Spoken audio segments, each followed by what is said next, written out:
Welcome to Ask Us Marketing. I'm your host, Callie Fedosinko of Callie Collective, a digital marketing agency designed to build relationships between you and your target audience through data-driven content, websites, and advertising. Our episode today is brought to you by the Financial Planning Association, which let me bring up a QR code. Here it is. So go ahead and give that a scan. Our episode is brought to you by the FPA. FPA is a great resource that provides education, support, and networking opportunities for advisors like you. And they have a national conference, which today is your last day to register. So make sure you scan that, sign up, and come by and meet me in the vendor hall. So, have you heard those horror stories about financial advisors whose emails get hacked and the hacker gets a client to move hundreds of thousands of dollars? I have. Hackers are getting more elaborate. They will actually stalk you for months and reference personal details they've learned to deceive someone into moving money. So, how are you leaving yourself and your clients open to attack by what you post online and email about? And how can you mitigate those risks? Today, we're talking with Daniel Metcalf from Cyberfin about the safety nets and protocols he recommends putting into place to keep your firm and reputation safe. So join with me, Daniel. Welcome, Daniel. How Hi, are Callie. you? How are you? I'm doing pretty good. So cybersecurity, right? Mm-hmm. Scary stories out there. How long have you been in cybersecurity? So I've been cybersecurity on and off since 2016, and then full time since 2021, owning my own firm, helping both financial planners and insurance agents protect themselves and their clients from a cybercrime or regulation fine. So you work with advisors and insurance Agents. Yep. Agents agents. and Thank brokers. you. I was Mm-hmm. like professionals. Yep. That's them too. Those two. Them too. So that's almost 10 years, 8 Yeah. years. 8 years. Uh, Yep. what's the craziest thing that you've seen? Craziest thing I've seen. Well, me personally seeing a lot of crazy things that happen, but I think the craziest thing that I've seen in the industry is the most upcoming these deep fake schemes and scams that are going Mm, on where they are impersonating things like the CEO of a company impersonated in a Zoom call to where then the CFO hands over $25 million.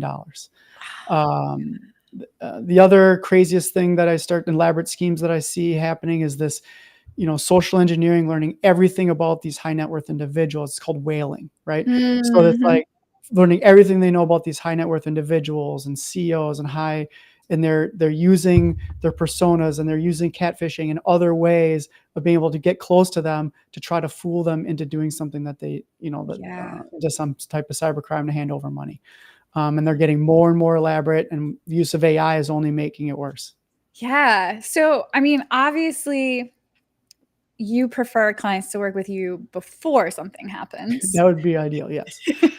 But how often are you working with someone where something has already happened and now they're in like damage control? Most often, if they're in damage control, we really recommend them to go with whatever that they possibly already have, right? Hopefully they have cyber liability insurance, or they already have something in place where they can go to a forensics expert or something to help them, or the authorities to help Yeah. them, at least cover what they can. Then they come to us once that process has been through to find out where they're vulnerable, where the gaps in the security were, and then we go and we fulfill those gaps, right? We fill those gaps in for them, and then that way we can keep them from having what in some places are called double extortion. Like it's happened where, you might get hit with a ransomware or an extortion attack, and then they come back again. Or, they a lot of times will leave themselves a little keyhole to get into the organization after they've already been hit. And we want to make sure that we take care of those keyholes, get rid of them, and then re-protect the entire company. Yeah. I mean, it is crazy because I know all Americans are targets, not just the wealthy, but like you were Right. talking about, like whaling, Yep. because I mean, imagine if just a small amount could last you your entire life. I mean, yeah, you put in a lot of work to get a big amount. And I remember we went to like this FBI a speech, and he was talking about like there are like entire villages in Africa now who that's their goal, is to try and trick people into giving them money, because they used to be agriculture and now they Mhm. have Wi-Fi, and like that's what they do as a village is try to Right. trick us. Right. Right. I mean, there's many nation states. I mean, they're not shy about it, right? Russia, China, North Korea. There's plenty. They all have their different reasons behind why they would be attacking Americans, and especially around getting the dollars, right? What they're Yeah. going to use with the dollars, what they're going to use with the data, like the different pieces. And so it's all about the sensitive data. It's all about what you have Mm, access to, as financial planners, as insurance agents, as wealth managers, family offices. You obviously, the data is not only in the ones and zeros as well, right? The ones and zeros of right. dollars is a big deal, but there might Right. be proprietary information that you help them protect. There might be access to their accounts, like their email Mm, accounts or their bank accounts or their investment accounts, right? And you right. have access. So you might Right. get tricked, right? Think about you getting tricked into, you're getting deep faked by a high net worth individual, or you're getting, person in the middle attack. Like they're acting Mm, as they are your client, and you happen to get tricked right. in. There was a recent um, sample where someone gave over a significant amount of money for an art purchase because Mm, they thought that their client was requesting the money to transfer out of one account for them to make an art purchase. These are just different ways that they're using the criminal is getting elaborate. They're getting smart. It's less about the, hey, we mentioned earlier, right, about the whole Prince of Dubai or whatever scam. right. Those are out there as well for the everyday American, but they are because they know they can target these people through whaling. They can get a big score, if you will, based on, they'll take the time to learn about everything, about who they partner Mhm. with, who they interact with, what are some things that they're interested in, what are Yep. ways that they could fool a person on the other side to giving away their money, right, Yeah. instead of them directly giving their money. Yeah. Yeah. Um, I mean, so something we talk about uh, for marketing purposes is like, hey, show the person behind the numbers, because the personal is the stuff that is always getting a lot of attention and likes because we want that human connection. Yep.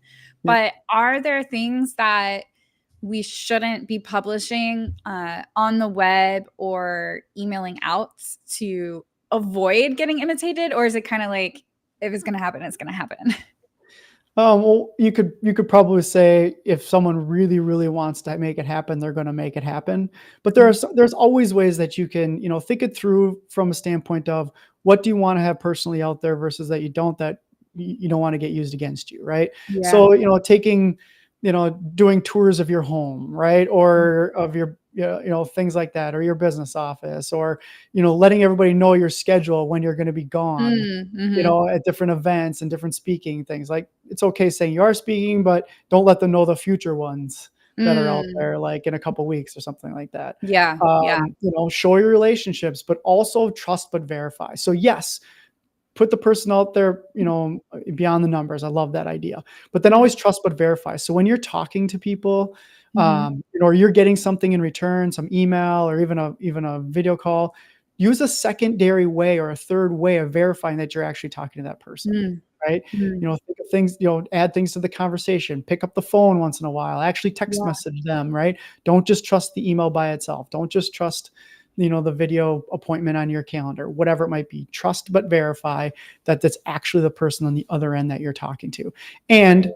that, find a secondary source. If someone's asking you for money, right, find a Mhm. secondary source to confirm outside of that direct source of who you want to talk to. Mm. So yeah, I mean, we have to put ourselves out there. People want to buy from people they know and like. They see us on social media. They see us in our, newsletters that we send and Right. videos.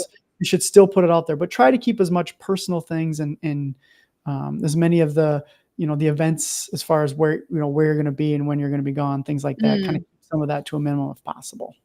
What are some of the most common tactics being used right now?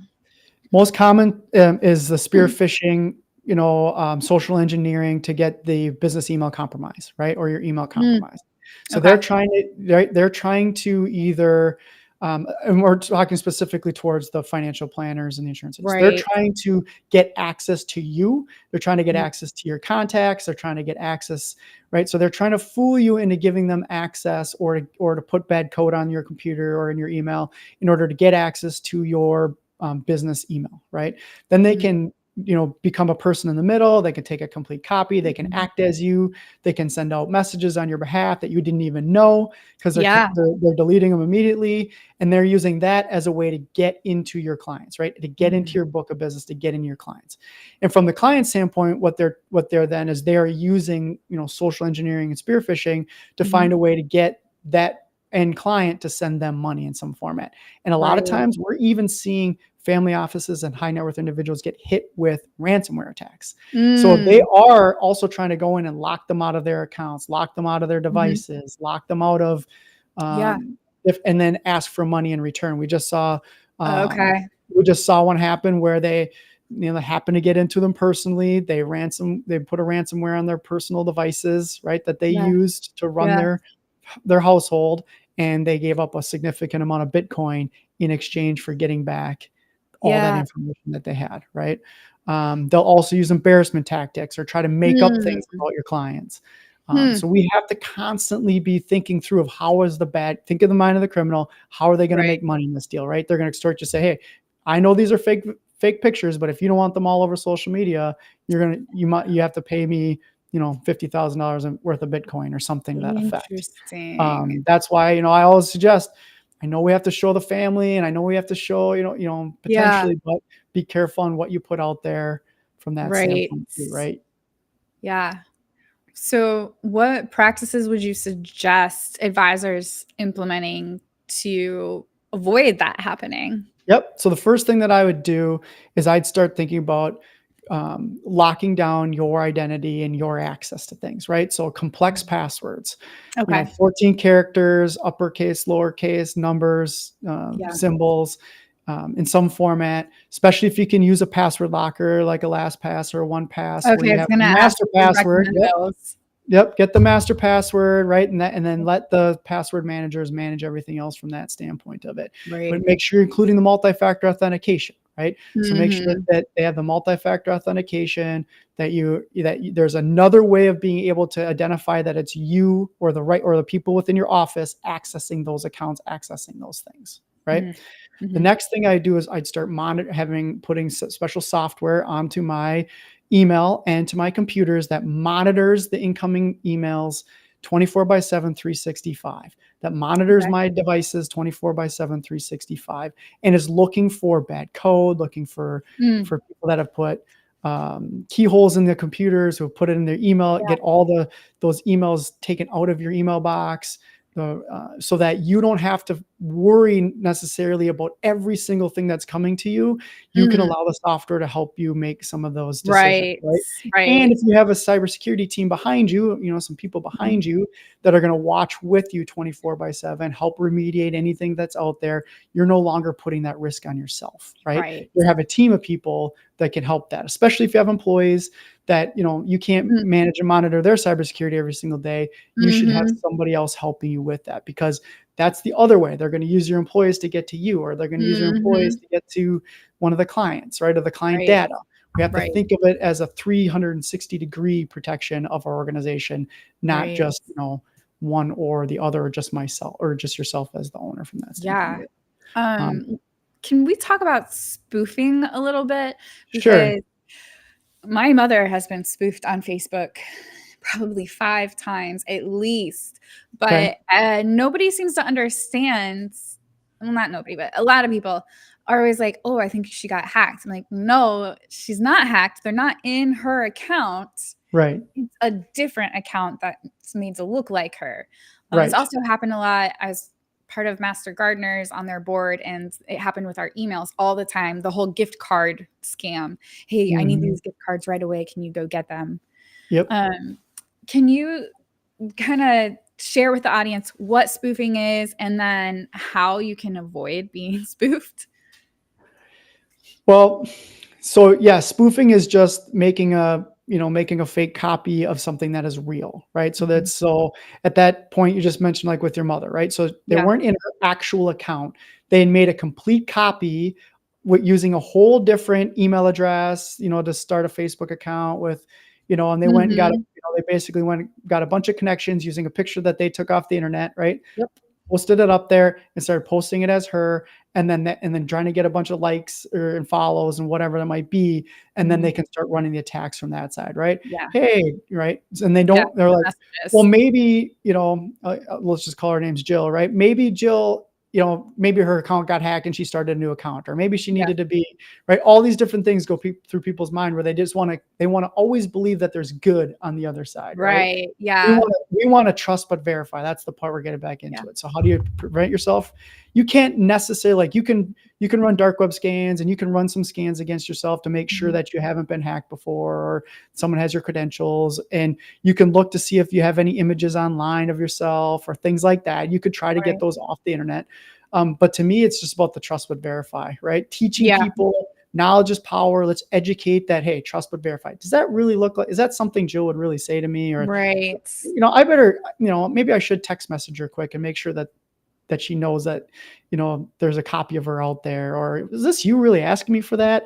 Don't just respond to people just on that one platform. Take the Yeah. time. It's worth it to you, right? Take the Right. time to go on a different platform and make sure, and picking up the phone, I know is not as fun as it used to be, but maybe picking up the phone and saying, hey, are you really trying to do this right now? Like, do you really need that? Like, let's have a Right. conversation about it, right? Yeah. That's you know that would be my recommendation on what to do from that standpoint. Yeah. What about people having businesses specifically having your email address listed on your website? Like from user experience, I think it's really helpful for the website visitors to be able to email a person. However, Right. then it like opens you up to a lot of spam Right. and potentially the spoofing. Yep. Um, are there ways that you can have your email out there that it can't be used, like Well, we stolen? we can slow people down, right? So think of Yeah. it this way: that cyber criminals are all about ROI as well, right? It's a business to them. It's just a lot Mhm. safer, right? Safer than being Yeah. a cartel member or mob member from that standpoint of it. And the FBI and CIA already said, hey, we don't have as much time to go after everybody. So Right. what are the chances you're getting caught? So we need to slow them down, right? Because they're using tools, right? They're looking for the return on investment. They're using AI, they're using tools to try to run multiple things at a time. So what if we could Yeah. slow them down, right? So to your point, your email Mhm. addresses. Well, if you still want to display an email address, make it so they have to click on a button in order for your profile to come up. And then they have to find the email address from that standpoint of it, right? Okay. Or hey, to email us, right? They have to click on a button or they have to go through some steps to email you. You can have Yeah. reCAPTCHAs and different puzzles and things for that to try to get the bots Mm. out of it, right? Mhm. Mhm. The next thing we can do is what I mentioned earlier is Mhm. we can put software inside your email so that we can filter all the emails that come in, Mm. make sure that we're eliminating the spam and the spoofs and the phishing and all that Right. comes out of it, letting the software, start to eliminate some of those while you try to look at just hopefully less and more legitimate emails. And there might still be some that get through, but at least now you're only having to deal with a few rather than an Yeah. entire inbox full of Right. these, right? From that Yeah. standpoint of it. So that's always say, like, how do we slow them down? We slow them down or get them to stop, making you a target because they know that you're onto them, or that that you're putting the right cybersecurity in place for them to move on to the next mark, as I like to Yeah. say. So what does the, software monitor for? Just code, or are there, like, keywords that it's looking for? You got it. So it's looking for keywords, looking for Okay. code, it's looking for examples, it's looking for what's in the background. It's filtering out. It has a whole checklist of things that it's filtering from that Yeah. standpoint of it. And some of the tools that are out there, like the ones that we use at CyberFin, there has some AI and machine learning about it, so that it can Mhm. learn, it can understand, and it can adjust because that's where we're going to from a security standpoint. Is Right. it's going to be the machines versus the machines. I know, I was just thinking that's actually really funny because opposite side, they're using AI. So Right. it's just Right, AI exactly. But competing against we got to itself. combat what we can combat with, right? So, Exactly. from that standpoint of it, the old 80s, I'm an 80s kid that's big into tech. I talk about it's like the Transformers, right? You got the Autobots and the Decepticons, Mm. just machines battling machines, right? Yep. It's See, I meant Terminator in my head. oh, there you go. Yeah, exactly. Exactly. Same idea, right? Yeah, perfect. Yep. Um, so what does Cyberfin do when they come in? I mean, I know you Yep, mentioned when I asked earlier about if something's already happened, but maybe right. nothing has happened. And then advisor's like, I just want to be proactive Yep, because the world is scary. right. What do you offer as services? Is it like I can pick which things I want, or is it one size fits all? Yep. So it's a scenario of both, right? So we have a specific cybersecurity protocol that we put into every organization, right? Yeah. But we if you already have some of those pieces that you know and love and that work for you, and you just need to fill in the gaps, we can adjust our services and our software to fill in those gaps, right? So it Mm, all starts with us with an assessment. So and it's not just okay. an external assessment where we put in your website and an email address and we tell you all the things that are there. We actually do a survey assessment, right? We'll Mm, sit down with you. We'll go through we'll do a survey based. We'll go through your environment. We'll go through the way that you do business. We'll go through who your customers are, how you do it, and we'll come up with a cybersecurity plan based yeah. on what your business is from that standpoint, how it works, and what you have. And then we'll come up with a recommendation based on the services that we provide, and then Mm, we'll adjust the services based on the needs of those individuals. So, and mm, that's what CyberFin is. We are a cybersecurity as a service mhm. that has its own software and people that will help you Yeah. manage your cybersecurity for you. I feel like there's a story behind the name Cyberfin. Well, my when we started this business, my co-founder and I started the business. Yeah. We were like, hey, we have extremely experience in multiple areas, right? One Mhm. of my co-founder, Christoffel, has a large experience in financial services. Mhm. Myself in the cybersecurity IT software space, and we're like, what could we do by putting the two together, right? We're Yeah. coming together as partners. We're coming together to build a business to help support the financial services industry. Cyberfin just came out of it, and then of course the Yeah. shark thing just came out of the blue as part of that. And so, cause sharks are relentless and they don't sleep, Mhm. and when they stop moving, they die. And that's the way that we looked as we wanted to be relentless. We Mm. wanted to prove that it's a 24/7 world Yeah. to keep the cyber criminals out of our customers and out of our agencies. So let's do everything we can to make that happen. And Yeah.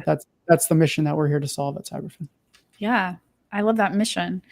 Thank you. Um, my last question for you is what's something every advisor watching today should do this week to help protect themselves? Okay.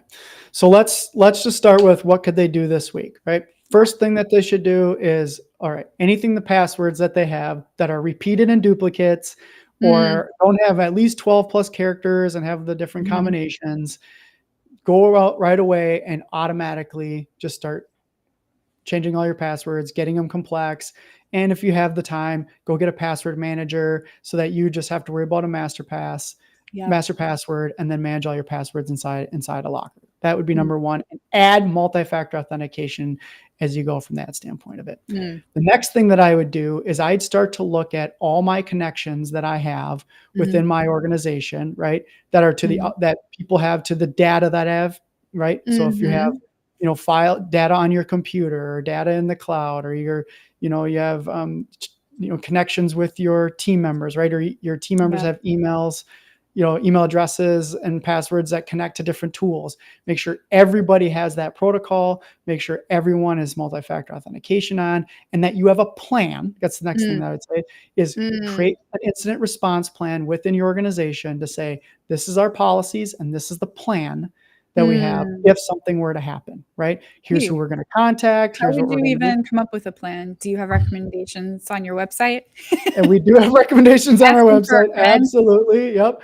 Recommendations on our website. We have pre-made templated plans they can have access to that will help you then go ahead and customize to your company's needs, right? Say, Yeah. okay, this is who's going to be in charge. This is what we're going to do. This we have access to. We can help you build those plans. So lock down your identity, encrypt everything you can, and then I would create a plan if something were to happen. Got it. Those are Awesome. all Well, I things know they what could do. my homework is this week. Sounds good. It's to do the assessment, right? That's what you're going to do? Yeah, exactly. Yeah, The 100%. assessment. Yep. You could click on the button right on our website, and that'll allow you to get an assessment right from there. the sign up for one. Oh, you know what? Let me put that up. I do have your website Great. in here. So for anyone watching, if you want to take that assessment, go to cyberfin.net. And you can also find Daniel on LinkedIn. Yes. Awesome. This was really informative. Thank you Good. so much for sharing with us, No Daniel. problem. Like I said, one of our core values is knowledge is power. I love talking and educating and those different pieces. Yeah. So whether it's coming to speak to your office or coming to speak to one of your associations, or even if you just want to have a one-on-one conversation about it, please look out for me on LinkedIn and schedule some time with me, and I'm happy to do it. Yeah. Awesome. Thank you. Welcome. Speaking of assessments, you should also take this marketing assessment that's going to let you know how you score. It's going to ask you things about what your current plan is, how you are offering communications to your prospects and clients, and then it's going to let you know how you compare to other people. And then after you do that, here we go. Make sure to join us next Monday as we talk with Andrew Shedlock. We're going to be talking about what FINRA and SEC are, I don't know the right word for this, but trending on lawsuits currently, so that you have an idea of what they're looking out for so you can protect yourself. Again, so we're talking about a lot of protection. Protect yourself from hackers, protect yourself from getting sued. Just scan that QR code and you can join us next Monday. Until then, have a great week. And make sure you sign up for the FPA conference so you can